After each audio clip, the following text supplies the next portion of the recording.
तो दोस्तों आज के इस वीडियो में हम एक बहुत ही महत्वपूर्ण और बहुत ही इम्पॉर्टेंट टॉपिक समझने वाले हैं।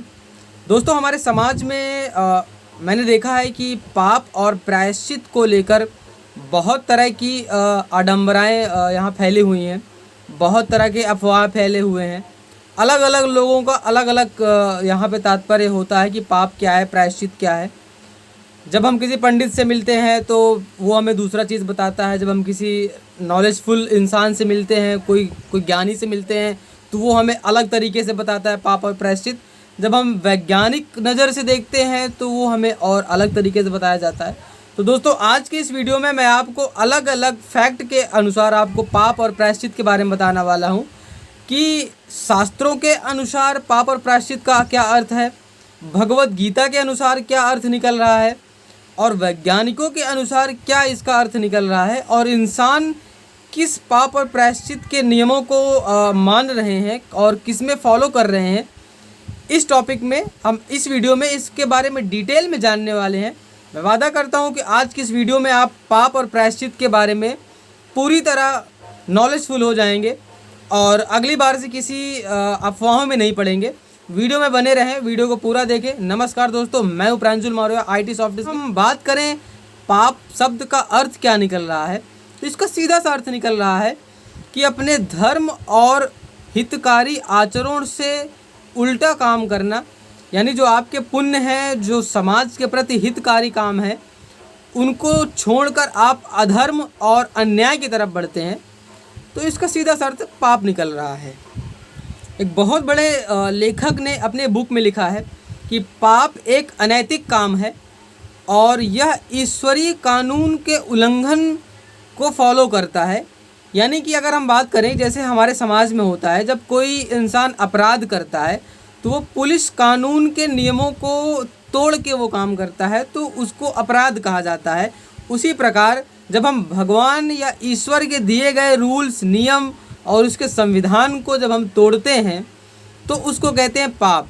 पाप और अपराध इज इक्वल, मतलब आप समझ सकते हैं कि पाप और अपराध जो है दोनों से एक बराबर है। लेकिन जो अपराध है वो इंसानों का जो रूल बनाया गया है उसको तोड़ता है, और जो पाप है वो भगवान के बनाए हुए रूल को तोड़ता है। उन्होंने बहुत अच्छे तरीके से इस बात को समझाया है।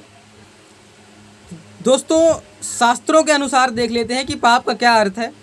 मैंने दोस्तों जब सर्च किया, मैंने अध्ययन किया, तो शास्त्रों के अनुसार जो पाप का अर्थ लिखा हुआ था बड़ा ही अटपटा सा था।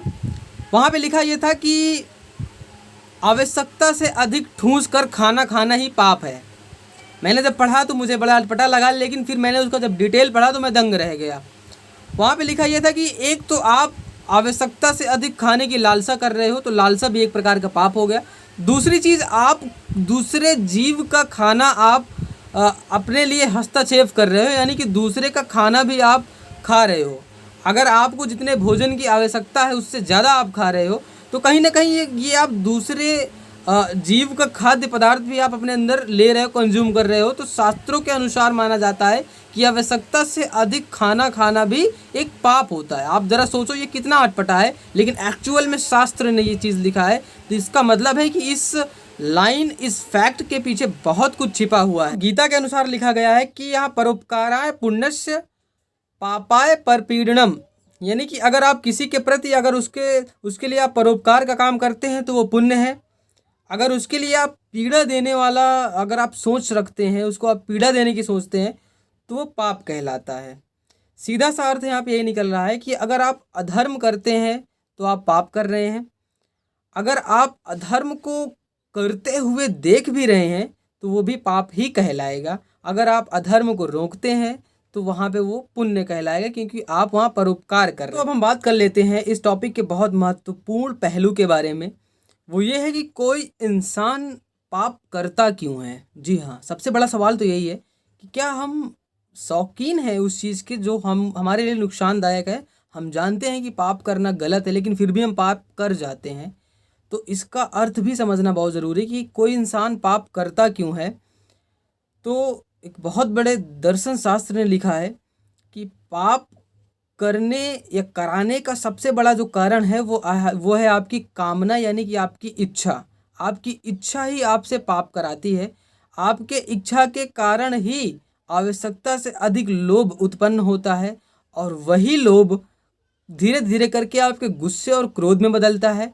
तभी आप क्रोध में आकर कोई प्रकार का पाप कर जाते हैं। आपने अक्सर देखा होगा कि जब भी आप कोई पाप करते हैं, देखिए पाप का सीधा सा अर्थ है कि अगर आप जीव हत्या करते हैं या किसी के बारे में आप नुकसान सोचते हैं, नुकसान पहुंचाते हैं, तो उसके पीछे कहीं ना कहीं गुस्से का ही हाथ होता है। उसके पहले आप गुस्सा, आपके अंदर क्रोध भरा होगा, तभी आप पाप कर सकते हैं। बिना क्रोध के कोई इंसान पाप नहीं कर सकता है। तो कहने का मतलब ये है कि पाप के पीछे का जो मूलभूत कारण है वो कहीं ना कहीं क्रोध है। तो अगर हम अपने क्रोध को, अपने गुस्से को कंट्रोल कर लेते हैं, सच्चाई को समझ जाते हैं, तो हम पाप करने से बच सकते हैं। ये सबसे बड़ा फैक्ट है। इस पॉइंट को थोड़ा ध्यान से समझिएगा दोस्तों। आप दोस्तों, आचार्य रामचंद्र जी ने एक बहुत ही खूबसूरत लाइन लिखी है। उन्होंने कहा है कि मनुष्य की इंद्रियों और बुद्धि में जब कामना का वास हो जाता है, कामना और वासना का वास हो जाता है, तो वह धीरे धीरे करके उसके क्या कहते हैं, पतन की ओर बढ़ने लगता है। और नीचे की लाइन में उन्होंने लिखा है कि कामना ही मनुष्य की बैरी है। जो आपकी आवश्यकता से अधिक इच्छा शक्ति है, जो आप सोचते हैं कि मुझे ये मिल जाए, वो मिल जाए, वो भी मिल जाए, सब कुछ मिल जाए, तो कहीं ना कहीं आप उस चीज़ के लिए सक्षम नहीं होते हैं। लेकिन आपकी कामना जो है, आपकी इच्छा जो है, वो उसके प्रति जागृत रहती है। आप उसको पा नहीं पाते हैं तो आप दूसरों को नुकसान देने लगते हैं और सोचते हैं कि ज़बरदस्ती मैं उस चीज़ को पा लूँ। तो वहीं पे आपको जो है अनजाने में कहीं ना कहीं ये पाप हो जाता है। तो अपने इच्छाओं को भी कंट्रोल में रखें अगर आपको पाप से बचना है। सबसे मूलभूत कारण ये भी होंगे कि एक बहुत पुराना डाकू रहता है, डकैत रहता है, और वह बहुत सारी जीव हत्याएं करता है, लोगों से लूट मार करता है, उनको पीटता है, काटता है, उनका धन चोरी करता है, बहुत सारे पाप करता है। और पाप करते करते उसका पाप का घड़ा भर जाता है। लेकिन वो रात में जाता है और नदी किनारे जो है मछलियों को दाना खिलाता है। तो वो पाप भी कर रहा है और वापस आके थोड़ा सा पुण्य भी कर रहा है। तो भगवान ने उसके लिए कहीं ना कहीं थोड़ा सा पाप में थोड़ा सा कटौती कर दिया कि भाई चल तू पुण्य भी कर रहा है, यानी तू बच भी रहा है बेसिकली। तो ये उदाहरण मेरा समझाने का मतलब ये है कि पाप से बचने के लिए सबसे जो मेन मेडिसिन है वो है पुण्य। आप अच्छे काम करिए। पाप आपने किया है, बेशक आप तो देखो वो तो हो गया है, वो तो आप वापस आने वाला नहीं, उसको आप बदल नहीं सकते, उसको आप चेंज नहीं कर सकते हैं। लेकिन हाँ, आप पुण्य कर सकते हैं। जितना आपने पाप किया है उससे 3 गुना आप पुण्य कर लीजिए, आपका सारा पाप वहाँ पे मिट जाए। बात कर लेते हैं कि पाप से जो फल मिलता है, जो आपको रिजल्ट, यानी कि जो आपको भोग मिलता है, जो भोगना पड़ता है, उसके बारे में बात कर लेते हैं। जैसे यहाँ कुछ लोग कहते हैं कि भाई मैं पहले बहुत ही ज़्यादा अत्याचारी था, बहुत ही ज़्यादा क्रूर था और अब मैं सुधर गया हूँ। तो क्या मेरे पहले किए गए जो पाप हैं उनका फल मुझे आज भोगना पड़ेगा? तो जी हाँ, बिल्कुल भोगना पड़ेगा। आपने पहले जो पाप किया है उसका फल आपको भोगना ही पड़ेगा। वो चाहे आप उसी समय भोग लें या फिर कुछ दिन बाद। ये देने वाला जो होता है वो ईश्वर होता है, ये हमारे हाथ में नहीं होता है। ईश्वर निश्चित करता है कि हमें उस पाप का जो दंड है वो हमें कब मिलेगा, वो ईश्वर डिसाइड करता है। यानी कभी आप पाप से बच नहीं सकते हैं। अगर आपने पाप कर दिया है तो आपको उसका फल भोगना ही पड़ेगा। फिर वो अच्छा हो, बुरा हो, कैसा नहीं, उससे मतलब नहीं है। कब मिलेगा, कब नहीं मिलेगा, बूढ़े हो जाओगे, मर जाओगे, कब तक मिलेगा कोई पता नहीं। लेकिन पाप से मिलने वाला जो फल है उससे कोई भी व्यक्ति, कोई भी इंसान कभी बच नहीं सकता है। तो दोस्तों, समय हो गया है कि अब हम वैज्ञानिकों के अनुसार पाप का अर्थ और इसकी संज्ञा को समझें। तो क्या आप एक्साइटेड हैं कि वैज्ञानिकों ने क्या कहा है पाप और प्रायश्चित के बारे में? मैं आपको बताता हूं कि वैज्ञानिकों का सीधा सा मानना है, वैज्ञानिकों के नज़र में कोई पाप और प्रायश्चित नहीं होता है। जी हाँ, वैज्ञानिकों का कहना है, देखिए शुरुआत से हमने जब से ही देखा है कि साइंस जो होता है वो देवत्व को नहीं मानता है। यानी कि धर्म अधर्म साइंस बिल्कुल नहीं फॉलो करता है। साइंस बिल्कुल, हाँ, साइंस ये कहता है कि इस ब्रह्मांड में, इस पूरी कायनात में जो है एक ऐसी शक्ति है, एक ऐसा पावर है जो पूरे ब्रह्मांड को संचालित कर रहा है। वो भी मानता है कि एक ऐसी पॉजिटिव एनर्जी है जो पूरे विश्व को चला रहा है। उसी को चाहे आप भगवान कह दें, गॉड कह दें, या अपने धर्म के हिसाब से आप उसको अलग अलग नाम दे दें, चाहे वो शंकर हो, विष्णु हो, ब्राह्मण हो, या कुछ भी आप उनको, जैसे मुस्लिम में है तो मुस्लिम का उनका जो अल्लाह है वो बना दें, ईसाई में है तो क्रिश्चियन बना दें। तो ऐसे कर करके आप इन सब चीज़ों को इंसानों ने धर्म के हिसाब से इनको अपने अपने नाम दे दिए हैं। साइंस का सिर्फ सीधा सा अर्थ है कि एक पावर है जो पूरे ब्रह्मांड को चला रही है, दैट्स इट, और कुछ नहीं है इस दुनिया में। पाप, पुण्य, धर्म, अधर्म, इन सब चीज़ों को साइंस बिल्कुल खारिज करता है, विज्ञान इसको बिल्कुल नहीं मानता है। तो पाप और प्रायश्चित का कोई अर्थ, अब हम बात कर लेते हैं कि प्रायश्चित क्या है। जी हाँ, अब ये पाप करने के बाद का ये जो काम है, ये कृत्य है, ये प्रायश्चित है। कोई पाप करने के बाद उसके दोष को मिटाने के लिए या उससे दोष से बचने के लिए जो हम अच्छा काम करते हैं, जो हम धर्म का काम करते हैं, उसी को प्रायश्चित कहते हैं। बड़े बड़े यहाँ दर्शन शास्त्रों ने इसका जो अर्थ है, इसका जो परिभाषा है, उन्होंने प्रायश्चित का परिभाषा यही लिखा है कि जब आप पाप कर चुके हैं तब आप इस चीज़ का प्रायश्चित भी कर सकते हैं। उसका अलग अलग तरीके से अलग अलग धर्म आपको बताएंगे। जैसे आप अगर ब्राह्मण के पास जाते हैं तो वो आपको बताएगा कि आप इतने सारे लोगों को दान पुण्य करिए, आपका प्रायश्चित हो जाएगा। आप एक बार गंगा में स्नान कर लीजिए, आपका प्रायश्चित हो जाएगा। तो धर्म के हिसाब से इसको अलग अलग चीज़ों में बांट दिया जाता है।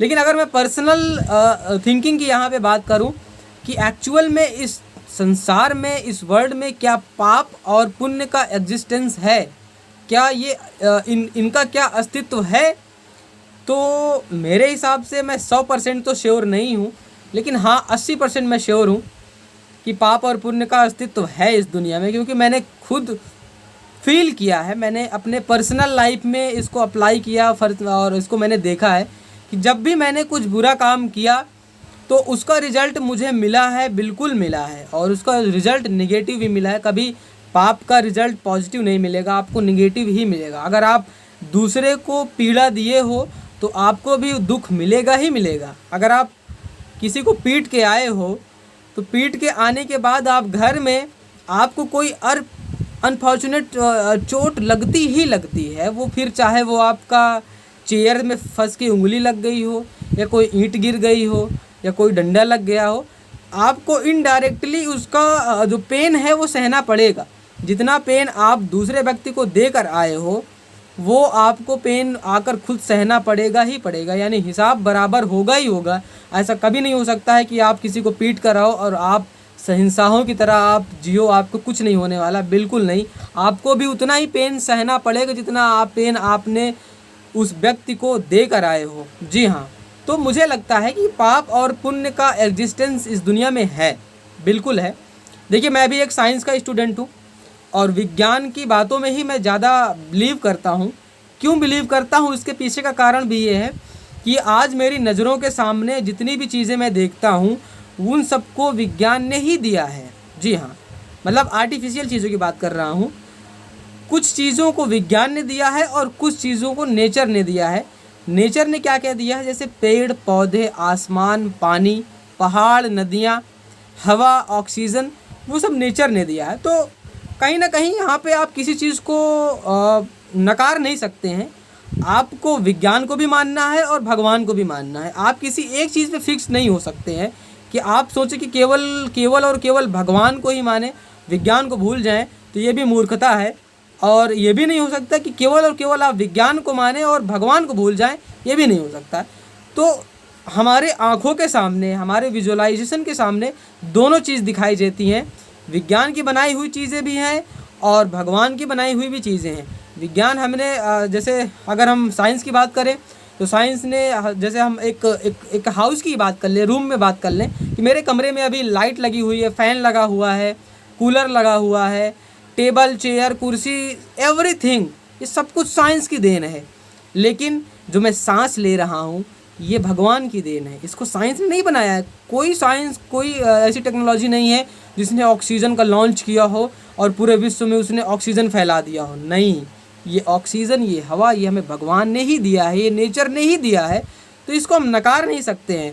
और बेशक सी बात है कि जैसे आज का जो मनुष्य है वो लाइट के बिना जी नहीं सकता है, उसको हवा चाहिए, पंखे की हवा चाहिए, कूलर का, एसी का उसको हवा चाहिए, मोबाइल के लिए बिजली चाहिए, यानी कि उसको जीने के लिए विज्ञान की भी ज़रूरत है और जीने के लिए ही भगवान की भी ज़रूरत है। सोचो अगर 2 मिनट के लिए ऑक्सीजन बंद हो जाएगा, मर जाएंगे। तो कहीं ना कहीं हमें दोनों चीज़ों को मानना है, लेकिन हाँ लिमिट में। कभी भी अंधविश्वास को ना फॉलो करें, आउट ऑफ लिमिट आप धर्म को भी ना फॉलो करें। धर्म जितना समझाता है, जितना भी हमारा ये चलता आया है, उतना आप मानिए, ओवर मत बनिए। तो आशा करता हूँ दोस्तों मेरे वीडियो से आपको बहुत कुछ सीखने को मिला होगा। मेरे वीडियो को लाइक करें, शेयर करें, सब्सक्राइब करें और ज़्यादा से ज़्यादा सपोर्ट करें। मैं अपने वीडियो में ऐसे ही यूनिक से फैक्ट्स लाता रहूँगा जो आपको अभी तक यूट्यूब में कोई नहीं बताया है। मैं उन टॉपिक को लाकर सर्च कर आपके सामने रखूँगा। तब तक के लिए बाय बाय, जय हिंद, नमस्कार।